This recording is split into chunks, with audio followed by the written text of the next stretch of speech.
आज हमने first order differential equation में 2.6 पढ़ना है, इक्वेशंस ऑफ बर्नौली, रिकेटी एंड क्लेरॉट।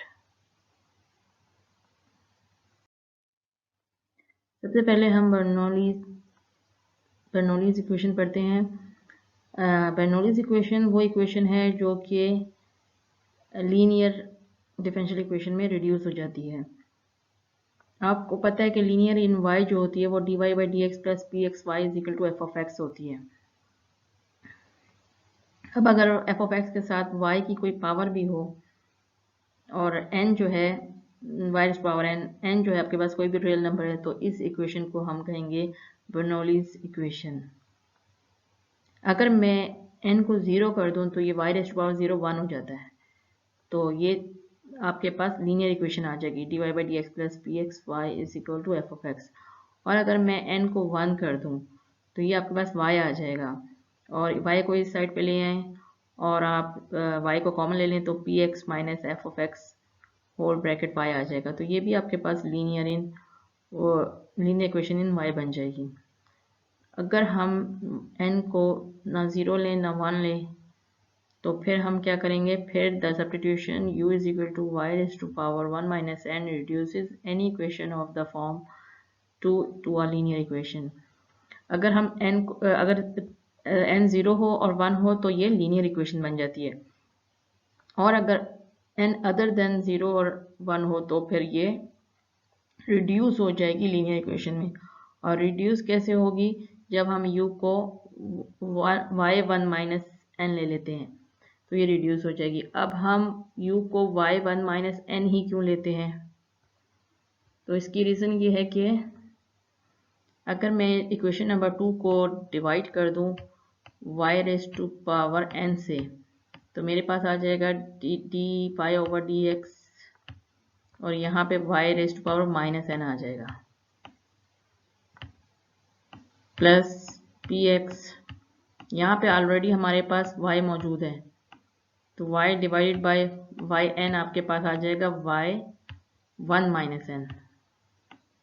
ठीक है, और यहाँ पे भी हमने yn से डिवाइड कर दिया y raise to power n से, तो यहाँ पे आपके पास सिर्फ f ऑफ x रह गया। तो अब हम क्या करते हैं, हम सपोज करते हैं let u is equal to y raise to power 1 minus n। तो ये कहाँ से है, ये आपके पास px के साथ है। ठीक है, यहाँ पे जो भी आपके पास आएगा इसको हमने सपोज किया। तो u को अगर मैं y raise to power 1 minus n suppose कर लूँ तो du विथ रिस्पेक्ट टू, अगर मैं x इसको डिफ्रेंशिएट करूँ तो du बाई डी एक्स आपके पास क्या हो जाएगा, ये आपके पास हो जाएगा 1 माइनस n, ये आपके पास पावर रूल लगेगा 1 minus n y raise to power 1 minus n minus 1। तो ये किसके इक्वल हो गया, माइनस n के, और साथ आपके पास आ जाएगा d y by d x. ठीक है, यहाँ से मेरे पास d y by d x और इसकी वैल्यू आ गई, तो ये मेरे पास किसके इक्वल हो गया, फिर ये मेरे पास हो गया 1 over n minus 1।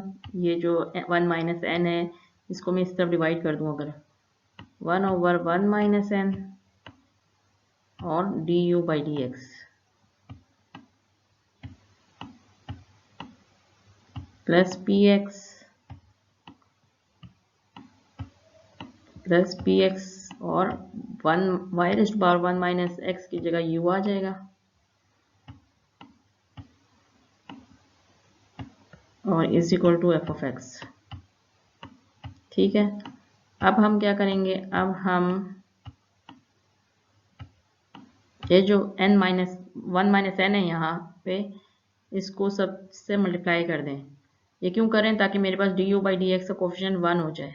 1 minus n यहाँ पे भी आपके पास आ जाएगा और 1 माइनस n यहाँ पे भी आ जाएगा। तो ये इक्वेशन क्या बन जाएगी, ये बन जाएगी लीनियर इक्वेशन इन u। ठीक है, तो हम बर्नौली इक्वेशन को इस तरीके से लीनियर इक्वेशन में रिड्यूस कर सकते हैं। अब हम एक क्वेश्चन देखते हैं तो ये आपको क्लियर हो। ये देखें, ये क्वेश्चन नंबर 3 है, d y by d x is equal to y into x y cube minus 1। Solve the given Bernoulli equation. तो हम इसको सॉल्व करते हैं। सबसे पहले हम इसको स्टैंडर्ड फॉर्म में लिखेंगे। अगर इसके साथ कोई कोफिशिएंट वगैरह है, स्टैंडर्ड फॉर्म कौन सी है, ये वाली, p y by d x plus p x y is equal to f x y raise to power n. तो हम y इसको मल्टीप्लाई कर देते हैं। ये मेरे पास हो जाएगा, जब मैं इसको मल्टीप्लाई कर दूंगी तो ये मेरे पास क्या हो जाएगा, x y raise to power 4 minus y. अब मैंने इस फॉर्म में लेकर आना है, तो ये माइनस वाई को मैं इस साइड पे ले गई और x y raise to power 4 को इधर ही रहने दिया। तो ये मेरे पास इक्वेशन आ गई, जिसको मैंने इक्वेशन 1 कह दिया, जो कि आपके पास स्टैंडर्ड फॉर्म है बर्नौली इक्वेशन की। इसको बर्नौली इक्वेशन के साथ, ये बर्नौली इक्वेशन है, इसके साथ आप कंपेयर करें। D y by d x, p x, यहाँ पे पी एक्स 1 है और y आ गया, फिर एफ एक्स आपके पास x हो गया और y raise to power n है तो y रेज़ टू पावर 4 है, n आपके पास 4 हो गया, तो पी एक्स आपके पास 1 हो गया, एफ एक्स आपके पास x हो गया और n आपके पास 4 हो गया। ठीक है, अब हम क्या करेंगे, हम y4 से इस पूरी इक्वेशन नंबर 1 को डिवाइड कर देंगे। जब मैं इसको डिवाइड कर दूंगी तो मेरे पास यहाँ पे y माइनस 4 हो गया, यहाँ हमारे पास y था तो y को डिवाइड किया y4 से तो y माइनस 3 हो गया और यहाँ पे x रह गया सिर्फ। तो फिर मुझे क्या सब्स्टिट्यूट करना है, मुझे u या w कोई भी आप वेरिएबल सपोज कर सकते हैं, उसको y माइनस 3 लेना है। तो हम सपोज कर लेते हैं w, चलें, let w is equal to y raise to power minus 3। तो जब मैं इसको with respect to x differentiate करूंगी तो मेरे पास हो जाएगा डी डब्ल्यू by d x is equal to, power rule लगाएंगे, माइनस 3y माइनस 3 माइनस 1 यानी कि माइनस 4 और फिर d y by d x. ठीक है, अब हम इसको पुट करते हैं इक्वेशन नंबर 2 में। तो यहाँ पे देखें y minus 4 d y by d x है, तो ये किसके इक्वल हो जाएगा, माइनस 1/3 डी डब्ल्यू बाई डी एक्स। तो इसकी जगह हमारे पास ये आ गया, y raise to power minus 3 की जगह w आ जाएगा और x मेरा वैसे ही रहा। अब हम मुझे इसको लीनियर इक्वेशन में, लीनियर इक्वेशन तो बन गई, लीनियर इक्वेशन की स्टैंडर्ड फॉर्म में लिखना है। तो लीनियर इक्वेशन की स्टैंडर्ड फॉर्म में क्या होता है, यहाँ कोफिशिएंट 1 होता है, तो मैं माइनस 3 से पूरी इक्वेशन को मल्टीप्लाई कर दूंगी। तो ये हो जाएगा डी डब्ल्यू by d x minus 3w is equal to minus 3x। ये आपके पास है linear equation in w, linear equation in w। ठीक हो गया। अब लीनियर इक्वेशन को हम कैसे सॉल्व करते हैं, लीनियर इक्वेशन को हम इंटीग्रेटिंग फैक्टर से मल्टीप्लाई करते हैं। तो इंटीग्रेटिंग फैक्टर इसका आपके पास क्या हो जाएगा, e raise to power integral of p x d x. यहाँ पे पी एक्स क्या होता है, यहाँ पे जो आपके पास w का कोफिशिएंट है, यहाँ पे w का कोफिशिएंट है -3, तो -3 dx आ गया। अब -3 को आप बाहर ले जाएं इंटीग्रल साइन की और इसको इंटीग्रेट करें, तो आपके पास 1 को इंटीग्रेट करना है विद रिस्पेक्ट टू x, तो आपके पास x आ जाएगा, तो -3x आ गया। ठीक है, कांस्टेंट हम नहीं लिखते क्योंकि आखिर में हमारे पास सोल्यूशन में कांस्टेंट आ जाता है। इस इंटीग्रेटिंग फैक्टर को हमने मल्टीप्लाई करना है इस लीनियर इक्वेशन से। लीनियर इक्वेशन से मल्टीप्लाई कर लें तो आपके पास क्या आ जाएगा, आपके पास आ जाएगा e raise to power -3x। Equation 3 को मैं इंटीग्रेटिंग फैक्टर से मल्टीप्लाई कर रही हूँ, तो डी डब्ल्यू बाई डी एक्स -3, फिर integrating factor e raise to power -3x, w is equal to -3 integrating factor e raise to power -3x और x आ जाएगा। ये आपके पास इक्वेशन हो गई। अब अगर आप ये लेफ्ट हैंड साइड को देखें तो ये आपके पास डेरिवेटिव है किसका, इंटीग्रेटिंग फैक्टर और w का, वो आ गया, और ये मैंने राइट हैंड साइड वैसी की वैसी लिख दी। अब ये डेरिवेटिव हटाने के लिए मुझे क्या करना पड़ेगा, इसको इंटीग्रेट करना पड़ेगा विद रिस्पेक्ट टू x। तो इंटीग्रेट करें दोनों साइड को, जब आप इसको इंटीग्रेट करते हैं तो डेरिवेटिव और इंटीग्रल कैंसिल हो जाते हैं, तो आपके पास e -3x w आ गया। और इस साइड को जब इंटीग्रेट करेंगे तो -3 हम कॉमन ले लेते हैं, -3 तो मैंने कॉमन ले लिया, लेकिन यहाँ पे दो फंक्शन है x और e⁻⁻³ तो मैं इंटीग्रेशन बाय पार्ट्स लगाऊंगी। इंटीग्रेशन बाय पार्ट्स क्या होता है? इंटीग्रेशन बाय पार्ट्स मैं किस पे लगा रही हूँ? इंटीग्रेशन बाय पार्ट्स में लगा रही हूँ x e⁻⁻³ पे। तो आपको याद होगा इंटीग्रेटिंग बाय पार्ट्स का फार्मूला। इंटीग्रेटिंग बाय पार्ट्स क्या करता है? इसमें आप एक फंक्शन को u ले लेते हैं और एक फंक्शन को dv ले लेते हैं। ठीक है, मैं u सपोज कर लेती हूँ let u is equal to x, क्योंकि हम u उस फंक्शन को लेते हैं जो डिफरेंशिएट करने पे ख़त्म हो जाए। ठीक है, और dv जो है मैं सपोज कर लेती हूँ dv is equal to e⁻⁻³ dx। ठीक है, जिसको इंटीग्रेट करना इजी हो। तो du आपके पास यहाँ पे क्या आ जाएगा? dx आ जाएगा, और v को इंटीग्रेट करें तो आपके पास dv को इंटीग्रेट करें तो v आपके पास आ जाएगा e⁻⁻3x, और फिर डिवाइडेड बाई इसका पावर का डेरिवेटिव। पावर का डेरिवेटिव क्या है? -3 है।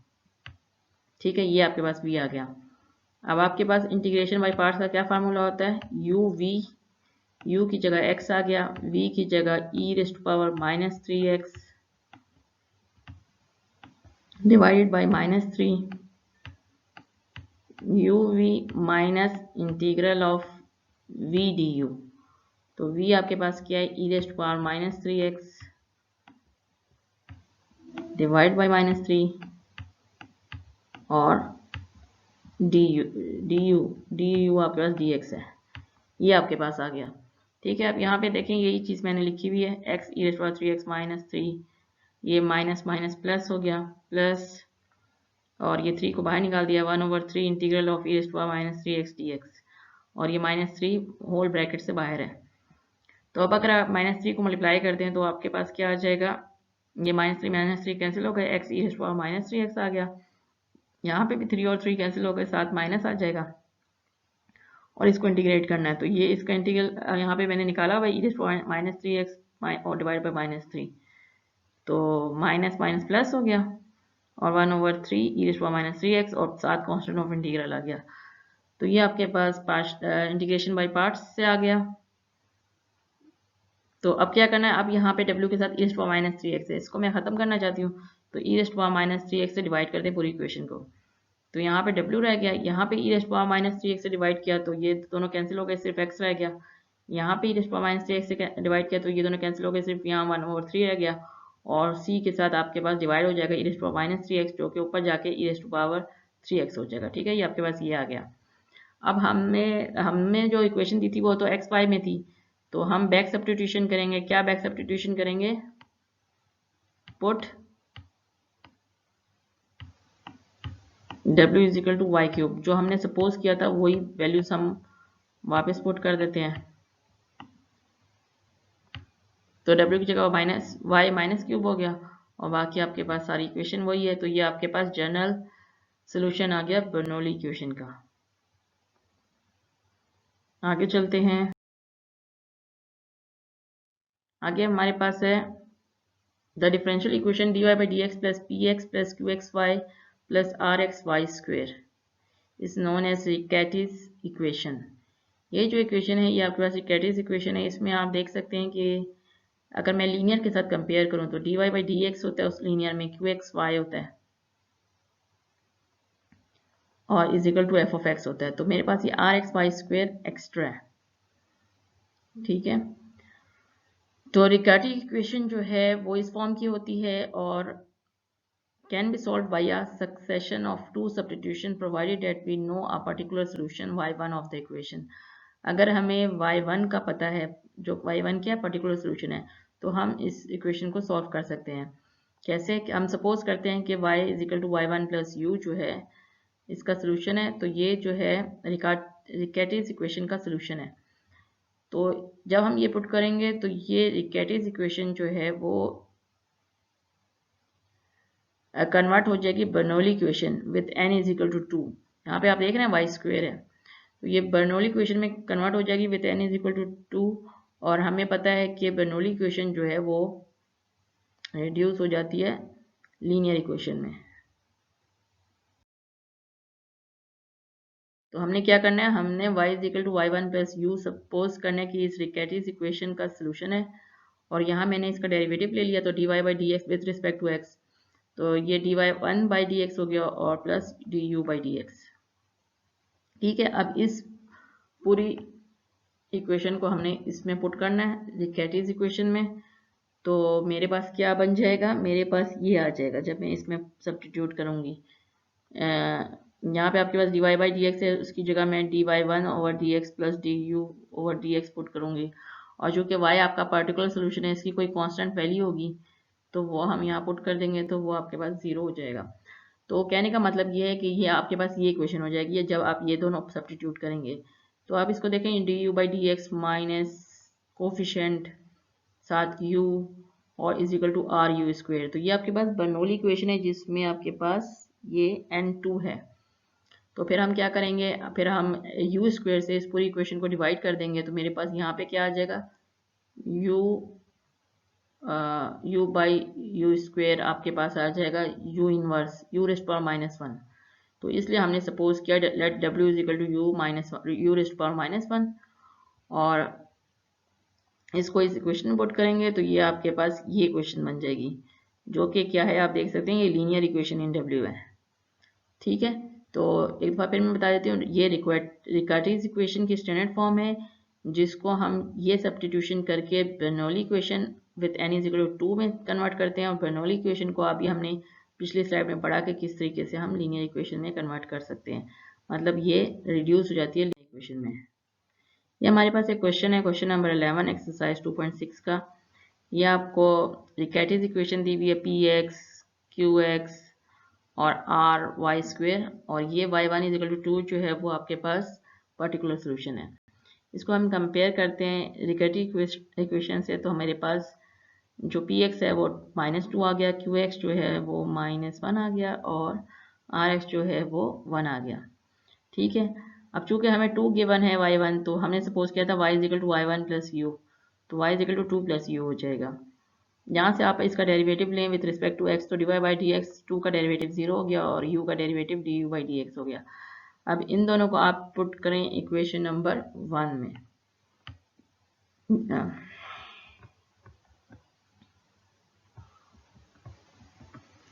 इक्वेशन नंबर 1 में, इक्वेशन नंबर 1 ये है जो आपकी गिवन रिकेटिव इक्वेशन है, इसमें आप पुट करें तो आपके पास हो जाएगा d y by d x की जगह क्या आ जाएगा, d u by d x, और -2 और -y की जगह क्या आ जाएगा, 2 प्लस यू। ठीक है, -y की जगह ये आ गया, फिर y स्क्वेयर, तो y स्क्वेयर की जगह 2 प्लस यू स्क्वेयर आ गया। अब इसको हम -2 से माइनस से मैंने मल्टीप्लाई कर दिया, तो -2 माइनस यू हो गया, इसका मैंने स्क्वेयर ले लिया, तो 4 plus you square plus 4u हो गया। इधर देखिए आपके पास 4 है और -2 ये 0 हो गया, 4u माइनस यू 3u हो गया और प्लस यू स्क्वेयर। तो हमारे पास क्या इक्वेशन आई, d u by d x minus 3u is equal to u square. अब ये आप देख सकते हैं कि ये आपके पास बर्नौली इक्वेशन है with n is equal to 2। अब क्या करेंगे, यू स्क्वेयर से इस इक्वेशन को डिवाइड कर देंगे, तो यहाँ पे आपके पास u रेज़ पावर -2 आ जाएगा, यहाँ u divide by you square, तो u -1 आ जाएगा, और यहाँ पे you square divide by you square, तो ये 1 आ जाएगा। ठीक है, आपके पास ये इक्वेशन आ गई। अब क्या सपोज करेंगे, अब ये बर्नौली इक्वेशन है जिसको मैंने रिड्यूस करना है लीनियर इक्वेशन में, तो मैं सपोज करूंगी let w is equal to u inverse, तो आप इसका डेरिवेटिव ले लें विद रिस्पेक्ट टू x, तो डी डब्ल्यू बाई डी एक्स आपके पास हो जाएगा -1 d u by d x, ये आ गया। अब इसको आप पुट करें इधर, तो u raise power -2 d u by d x की जगह -डी डब्ल्यू बाई डी एक्स आ गया, -3u इनवर्स की जगह आपके पास -3w आ गया, और 1 इज इक्वल टू 1। अब ये जो यहाँ पे माइनस था इसको कन्वर्ट किया हमने पूरे इक्वेशन के साथ, माइनस मल्टीप्लाई कर दिया, तो ये भी प्लस हो गया, ये भी प्लस हो गया, और ये -1 हो गया। अब ये आपके पास लीनियर इक्वेशन इन w बन गई। ठीक है, लीनियर इक्वेशन किस में है, w में लीनियर इक्वेशन है। अब लीनियर इक्वेशन को सॉल्व करने के लिए हमें इंटीग्रेटिंग फैक्टर चाहिए होता है, तो integrating factor e raise to power integral of जो भी w के साथ कोफिशिएंट है जो कि 3 है 3dx, तो ये आप इंटीग्रेट करेंगे तो आपके पास e⁻³ आ जाएगा। तो ये आपका इंटीग्रेटिंग फैक्टर हो गया। अब आप इंटीग्रेटिंग फैक्टर को इस इक्वेशन से मल्टीप्लाई कर दें जो आपके पास लीनियर इक्वेशन है। यहाँ पे भी आप e⁻³ मल्टीप्लाई कर देंगे, e⁻³ dw/dx के साथ भी मल्टीप्लाई कर देंगे, प्लस 3w के साथ भी मल्टीप्लाई कर देंगे, e⁻³ ठीक है, और -1 के साथ भी मल्टीप्लाई कर देंगे e⁻, तो ये हो जाएगा -e⁻3x। अब लेफ्ट हैंड साइड जो है ये डेरिवेटिव हो गया इंटीग्रेटिंग फैक्टर और w का, और राइट हैंड साइड मैंने वैसे लिख दिया। अब इसको हटाने के लिए, डेरिवेटिव को हटाने के लिए दोनों साइड पे हम इंटीग्रेट कर देंगे, इन दोनों को हम इंटीग्रेट कर देंगे। ठीक है, ये मैंने खुद ही माइनस बाहर निकाल दिया, इसको दोनों को with respect to x integrate कर दिया। तो ये डेरिवेटिव इंटीग्रल कैंसिल हो गए और आपके पास आ गया e⁻3x w, और यहाँ पे माइनस है e⁻3x। e⁻3x का इंटीग्रल क्या होता है, e⁻3x डिवाइड बाई 3। ठीक है, और साथ कांस्टेंट ऑफ इंटीग्रेशन हो गया। अब मैंने w की वैल्यू निकालनी है, तो e⁻3x से मैं इस होल इक्वेशन को डिवाइड कर दूंगी, तो यहाँ पे सिर्फ w रह जाएगा। यहाँ पे e⁻3x कट किया, 1/3 रह गया, और यहाँ पे c डिवाइड बाई e⁻3x हो जाएगा। अब w की जगह इसकी वैल्यू सब्स्टिट्यूट करनी है। w मैंने क्या सपोज किया था, let w is equal to u inverse, तो w की जगह हम क्या पुट करेंगे, w is equal to u inverse. u inverse क्या होता है, 1/u, तो w की जगह मैंने 1/u पुट कर दिया, बाकी वही जो अभी हमने सिंप्लीफाई किया था। तो यहाँ से आपके पास u की वैल्यू हो जाएगी, अगर आप इसका रेसिप्रोकल ले लें, u को इधर ले जाओ और इस पूरी टर्म को इधर नीचे ले आए 1 के, तो आपके पास हो जाएगा u इज इक्वल टू 1 ये सारा का सारा c⁻³ - 1/3। ठीक है, u की वैल्यू आ गई। हमने क्या सपोज किया था, let y is equal to 2 + u be our solution of the given equation. तो मेरे पास सोल्यूशन क्या आया, y is equal to 2 plus ये जो u की वैल्यू है ये सारी हम यहाँ पे लिख देंगे, 1 डिवाइड बाई c e⁻³ - 1/3। ठीक है, ये इस रिगार्टी इक्वेशन का सोल्यूशन आ गया। अब हमारे पास जो लास्ट इक्वेशन है वो है क्लेरॉट्स इक्वेशन। क्लेरॉट्स इक्वेशन किस टाइप की होती है, ये आपके पास जो इक्वेशन है ये क्लेरॉट्स इक्वेशन है। y is equal to x y prime plus f y prime dash, क्या लिखा हुआ है, लिखा है y is equal to x y prime क्या होता है, dy बाई डी एक्स, और plus f of y prime, और एफ ऑफ वाई प्राइम का कोई फंक्शन। ठीक है, अगर ये फॉर्म हो तो ये क्लेरॉट्स इक्वेशन होती है।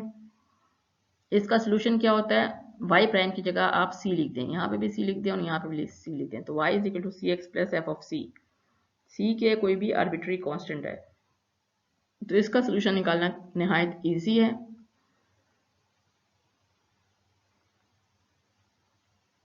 और ये जो क्लेरॉट इक्वेशन है इसका एक और सोल्यूशन भी होता है, may also possess a solution in parametric form, वो हम कहते हैं x is equal to minus f prime t और y is equal to f of t minus t f prime t. ये दोनों जो है एक्स वाई पैरामीट्रिक फॉर्म में है। ये सोल्यूशन जो है सिंगुलर सोल्यूशन कहलाता है, क्योंकि f double prime of t is not equal to 0 and it can't be obtained from the family of solutions y is equal to cx plus f of c। ये आपके पास y is equal to cx plus f of c जो है general solution है। ठीक है, क्योंकि ये वाला सोल्यूशन पैरामीट्रिक फॉर्म इससे नहीं निकाला जा सकता, इसलिए इसको सिंगुलर सोल्यूशन कहते हैं। तो अगर जब आपके पास क्लेरॉट्स इक्वेशन आ जाए तो इसको सॉल्व करना बहुत ईजी है, y प्राइम की जगह आपने c लिख देना। ठीक है, इस तरीके से आपके पास जनरल सोल्यूशन आ जाएगा। ये हमारे पास एक क्वेश्चन है, question number 23, solve the Clairaut's equation obtained a singular solution. तो हमें क्लेरॉट्स इक्वेशन का जनरल सोल्यूशन भी निकालना है और फिर वो सिंगुलर सोल्यूशन जो कि पैरामीट्रिक फॉर्म में है वो भी निकालना है। तो सबसे मैंने क्लेरॉट्स इक्वेशन को स्टैंडर्ड फॉर्म में लिखा, y is equal to x y prime minus e y prime, और इसको मैंने कंपेयर किया क्लेरॉट्स जनरल इक्वेशन से। ठीक है, तो यहाँ पे भी एक्स वाई प्राइम है, यहाँ पे भी एक्स वाई प्राइम है, यहाँ एफ वाई प्राइम की जगह माइनस ई वाई प्राइम है। तो मुझे क्या इससे पता चला, जब मैंने इसको जनरल सोल्यूशन से कंपेयर किया तो मुझे पता चला कि एफ ऑफ वाई प्राइम जो है वो किसके इक्वल है, f of y prime equal है माइनस ई वाई प्राइम की है। ठीक है, अब मैं अगर एक और पैरामीटर ले आऊँ टी, तो y प्राइम की जगह अगर मैं t लिखूं तो यहाँ पे भी e रेस्ट पावर t हो जाएगा, minus e rest power t। ठीक है, तो मुझे फंक्शन पता चल गया, तो मैं लिख सकती हूँ कि इस क्लियर आउट इक्वेशन का सोल्यूशन क्या होता है, y is equal to c x plus f of C.